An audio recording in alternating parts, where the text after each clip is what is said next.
Hola y bienvenidos a mi canal de YouTube una vez más.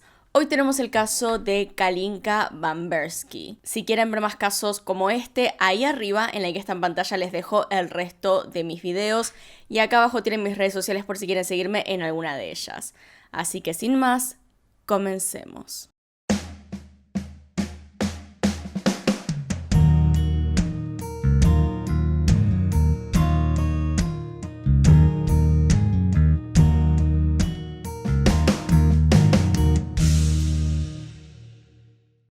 Ella era Kalinka Bambersky. Nació el 5 de agosto de 1967 en Casablanca, Marruecos, Alemania. Kalinka nació en la ciudad de Casablanca ya que su padre era director de una importante empresa en este lugar. Sus padres, André Bambersky y Daniel Gonin, vivían allí desde hacía un tiempo. Unos años después de Kalinka nació el segundo hijo de la familia, Nicolás Bambersky. Parecían más que nada normales y felices.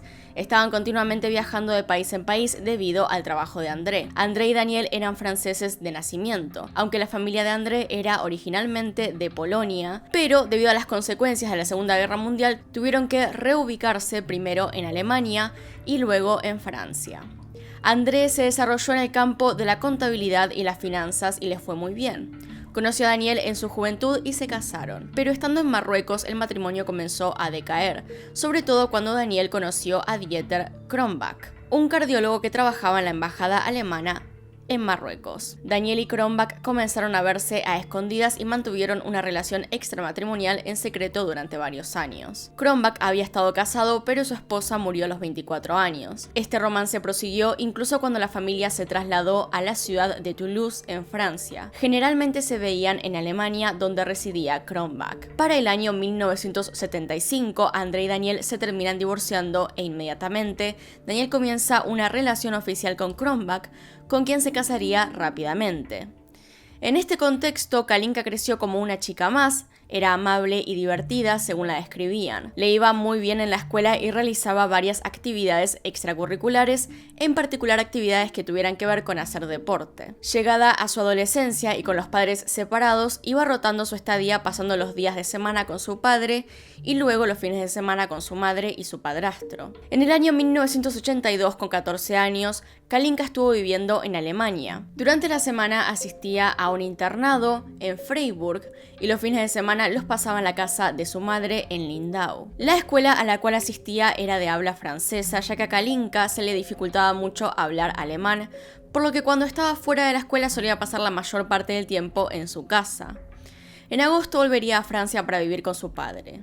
Es entonces bajo este contexto que pasamos al día de los hechos, los cuales están basados en distintos testimonios, entre ellos el del culpable, así que no podemos asegurar que sea 100% veraz.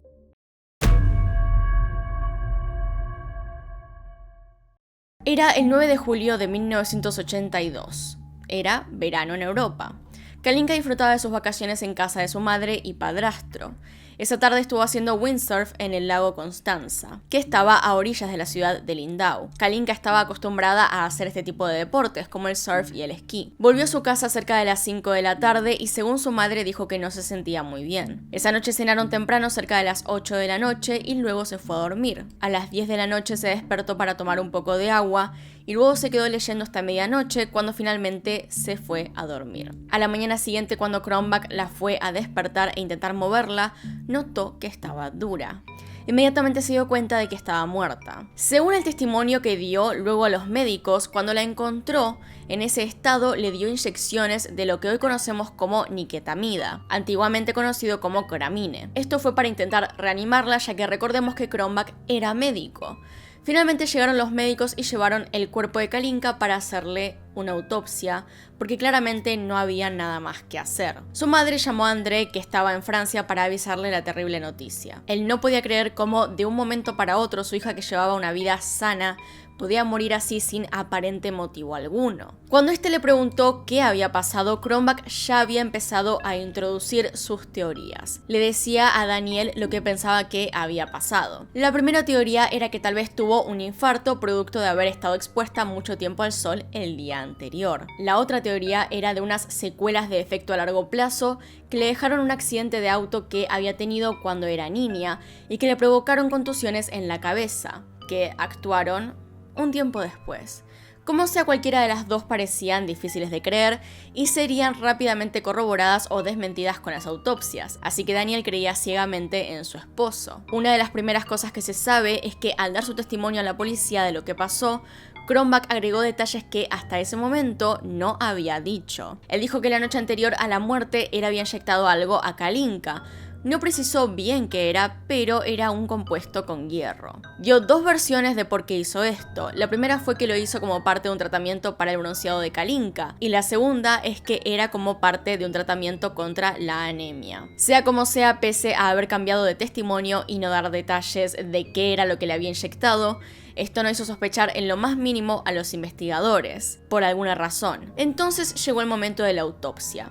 En estos casos, los cuerpos de las víctimas suelen estar llenos de evidencia de todo lo que les pasó, así que si Cronbach estaba mintiendo en algo, las pericias forenses lo desmentirían rotundamente. La autopsia estaba a cargo del Dr. Homan, y fuera de toda lógica, el propio Cronbach estuvo presente mientras se realizaba, y es bastante probable que haya manipulado o influenciado la misma. No tengo idea realmente por qué lo dejaron estar en ese momento durante la autopsia. No tiene ningún sentido, pero hay varias cosas que no tienen sentido en este caso, así que lo voy a dejar pasar. Una vez terminada la autopsia, los detalles de esta no dejaban nada en claro y estaba plagada de irregularidades. En primer lugar, la autopsia no determinó cuál fue la causa de muerte. No se hicieron análisis toxicológicos, pese a que el propio Cronbach dijo que inyectó varias veces a Kalinka antes y después de su muerte. Las pericias también detallaban que los genitales presentaban heridas y que dentro de su vagina se encontró un líquido blanco, pero no se hizo ningún tipo de prueba sobre esto. En total, el informe constaba de 18 páginas y tenía este tipo de irregularidades e incoherencias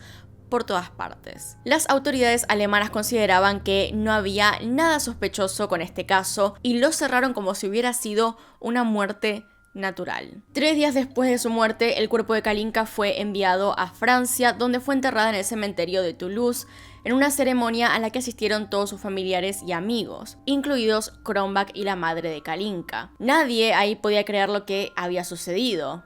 Parecía imposible, pero el que menos podía creer lo ocurrido era André. No le parecía creíble todo lo que Cronbach le había contado y tenía fuertes sospechas sobre él, pero no tenía nada en qué basar estas sospechas. Todo esto cambió cuando 3 meses después de la muerte, André consiguió una copia del informe forense y cuando leyó todas las irregularidades e incoherencias que había en este, ya no tenía más sospechas. Él estaba seguro de que Cronbach era el culpable de la muerte de su hija. Y así se inició un proceso que duraría 30 largos años en búsqueda de justicia por su hija. Lo primero que hizo André fue buscar respuestas en Cronbach y su ex esposa. Le planteó a esta última todas sus sospechas y las irregularidades que había en los informes, pero Daniel creía ciegamente en que Cronbach era inocente. Este por su parte evitaba cualquier tipo de diálogo con André y atribuía sus acusaciones a que él simplemente buscaba culparlo porque todavía seguía con rencor por haberle robado a su esposa. Pero André no se iba a detener ahí y haría todo lo posible para buscar justicia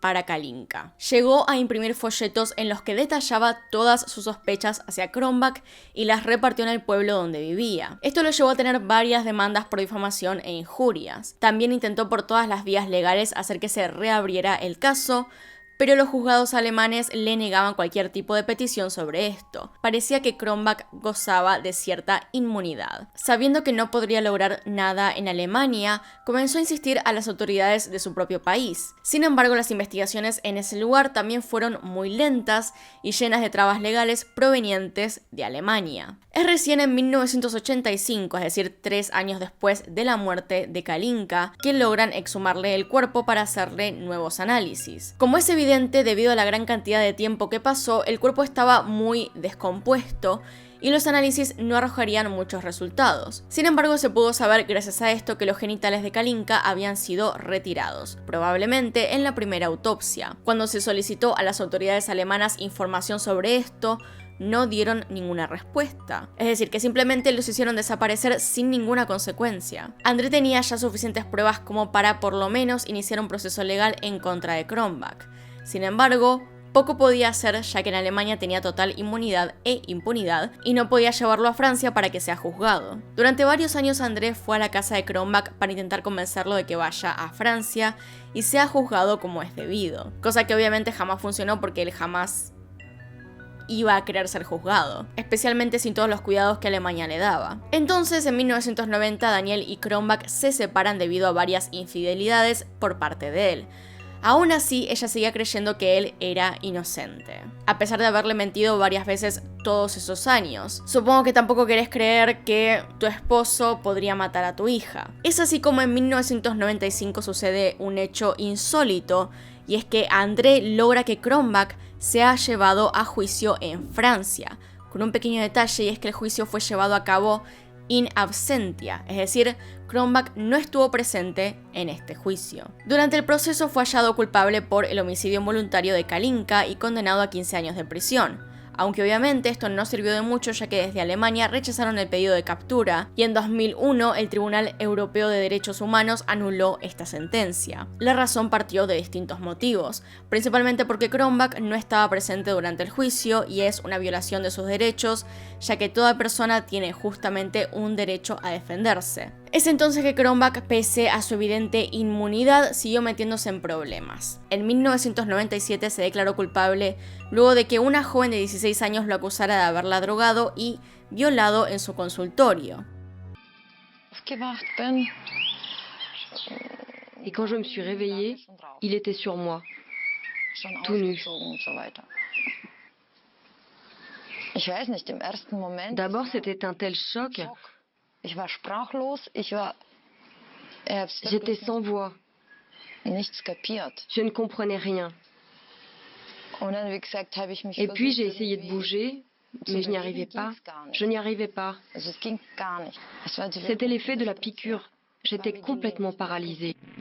Fue sentenciado por esto a 2 años de prisión y quedó inhabilitado a ejercer la medicina. Y este no fue el único caso que salió a la luz. Varias mujeres salieron a denunciar que habían vivido situaciones similares. Sin embargo, ninguna de estas llegó a juicio por falta de evidencia. Esto dejaba aún más en claro que André tenía razón y que Cronbach había hecho eso mismo con su hija, y fue lo que causó su muerte. Ya llegados los 2000, André seguía insistiendo por todos los medios para que Cronbach sea juzgado, pero siempre había trabas que no lo permitían. Él sospechaba que Cronbach había sido un agente secreto y por eso gozaba de inmunidad. Según André, le parecía muy raro que un médico trabaje en las embajadas y que era solo una fachada, ya que en realidad era un agente encubierto o alguna cosa del estilo. También podía pasar que, como Cronbach trabajó muchos años en estas embajadas, conoció a mucha gente, tenía muchos contactos y por lo tanto podía zafar de todas las situaciones que quisiera. Es entonces que llegamos al año 2009. André sabía que en pocos años el delito iba a proscribir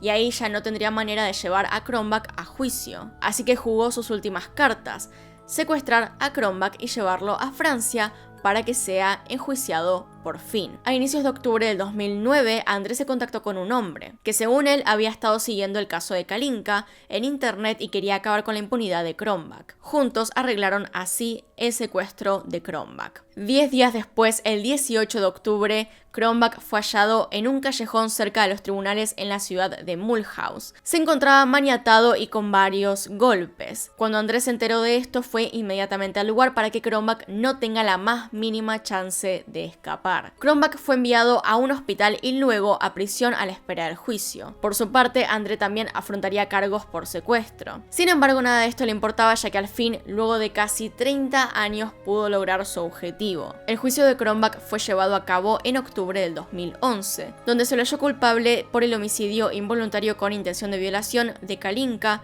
y sentenciado a 15 años de prisión. Andrés se declaró culpable por los cargos de secuestro y fue sentenciado a 6 meses de prisión y a pagar una indemnización a Cronbach. André vive hasta el día de hoy y su caso se volvió muy famoso. Fue tomado por el público en general como un héroe que siempre luchó por su hija. En febrero del 2020, es decir, el año pasado, Cronbach fue puesto en prisión domiciliaria debido a su mal estado de salud. Unos meses más tarde, el 20 de septiembre, falleció por causas naturales. Personalmente, 6 meses de prisión para un hombre que hizo lo que la justicia alemana no quería hacer me parece bastante injusto.